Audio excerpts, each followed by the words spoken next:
শুক্রবার মাঠের একদিকে নিরাপত্তা বাহিনীর ট্রেন্ড কুকুরগুলো দিয়ে তল্লাশি চলেছে, অন্যদিকে আইরিশ ব্যাটাররা টেনিস বল দিয়ে 4 ছক্কার প্র্যাকটিস ছেড়েছে। ভাবছেন আইরিশরা আছে, ডগ স্কোয়াড আছে, বাংলার বাঘেরা কোথায়? ম্যাচ হেরে কি ওরা হোটেলের নাকে তেল দিয়ে ঘুমোচ্ছে? আন্তর্জাতিক সিরিজে নিরাপত্তা জোরদার, কোনো ফাঁকফোকর যেন না থাকে, তাই প্রতিদিনই নিরাপত্তা বাহিনী থাকে বেশ সিরিয়াস। বাহবা দিতে হয় আইরিশ ক্রিকেটারদেরও। প্রথম ম্যাচ না খেলা বেশ কজন ভর দুপুরে নিজেদের স্কিল উন্নতিতে ঘাম ঝরিয়েছে। তৈরি থাকছে যেন সুযোগ এলেই দেশের জার্সিতে জ্বলে উঠতে পারে। এমন তাগিদ কি আছে বাংলাদেশের ক্রিকেটারদের? ব্যাট বল নিয়ে তালাশে না নেমে গোটা দল হোটেলে বিশ্রামেই কাটিয়েছে। চট্টগ্রামে আইরিশরা সাফল্য পেয়েছে। দ্বিতীয় ম্যাচের আগেও ঘুরে ফিরে পিচ দেখেছে তাদের কোচিং ইউনিটের সদস্যরা যেন ভালোভাবে ছক আঁকতে পারে। এই জায়গাটাতেও পিছিয়ে যাচ্ছে টিম বাংলাদেশ, কারণ কোচিং ইউনিটের কেউই দ্বিতীয় ম্যাচের আগে পিচ দেখার প্রয়োজন মনে করেনি। পুরো বাংলাদেশ হোটেলে, এবং তারা হোটেলেই আসলে ছক আঁকবে কীভাবে আইরিশদের ঘায়েল করতে পারে। সেই ছকে বেস্ট ইলেভেন কি একই থাকবে? শরীফুলের জায়গায় সাইফুদ্দিনকে খেলানোর একটা গুঞ্জন আছে। সাইফুদ্দিন ইয়র্কারটা ভালো দিতে পারে শেষ দিকে, পাশাপাশি তার ব্যাটিংটাও ভালো, ব্যাটিং ডেপথ বাড়বে। নাসুমেরও প্রথম ম্যাচটা খুব ভালো যায়নি।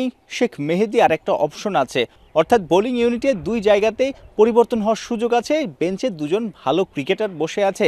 অন্যদিকে মিডল অর্ডারে একজন ব্যাটার ইনজেক্ট করতে পারে টিম ম্যানেজমেন্ট। সেই জায়গাটাতে সোহান বেশ এগিয়ে। এখন সোহান ঢুকলে কে বাদ পড়বেন?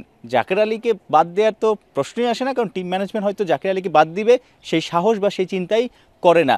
সেই ক্ষেত্রে হয়তো পারভেজ হোসেন ইমনকে বাদ দিয়ে সাইফ হাসানকে ওপেনিংয়ে নামিয়ে সোহানকে মিডল অর্ডারে ঢোকালেও ঢোকাতে পারে টিম ম্যানেজমেন্ট। সাইফ হাসানকে নিয়েও অনেক বড় আলোচনা আছে। তিনি যখন এশিয়া কাপে গেলেন, তিনি ওপেনিং করেছেন, সাফল্য পেয়েছেন সেখানে।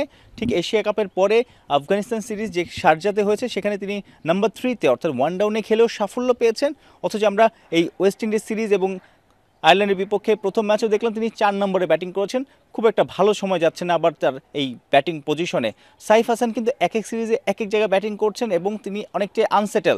টিম ম্যানেজমেন্ট নিশ্চয়ই তার থেকে বেটারটা বের করে আনার জন্য তাকে টপ অর্ডারে বা ওপেনিংয়েই চিন্তা করলে হয়তো সাইফের জন্য ভালো হবে, দেশের জন্য ভালো হবে। দ্বিতীয় ম্যাচও ফ্লাড লাইটের নিচে 22 গজও একই রকম আচরণ করতে পারে, অর্থাৎ প্রথম ম্যাচের মতো এই দ্বিতীয় ম্যাচের পিচও 170-80 রানের পিচ হতে পারে। তবে সন্ধ্যার পরে চট্টগ্রামে দেখা যায় মাঠে প্রচুর ডিউ পড়ে, শিশির থাকে, পরে ব্যাটিং করলে একটা সুবিধা পাওয়া যায়। প্রথম ম্যাচে লিটন টসে জিতেছেন, পরে ব্যাটিং করেছেন, কিন্তু ফায়দাটা কাজে লাগাতে পারেননি, যে কারণে দ্বিতীয় ম্যাচে টসে জিতলে হয়তো দ্বিধায় থাকতে পারেন বাংলাদেশ ক্যাপ্টেন। আয়ারল্যান্ডের বিপক্ষে সিরিজ হারা মানে পুরো দলের আত্মবিশ্বাস একদম মাটিতে মিশে যাবে।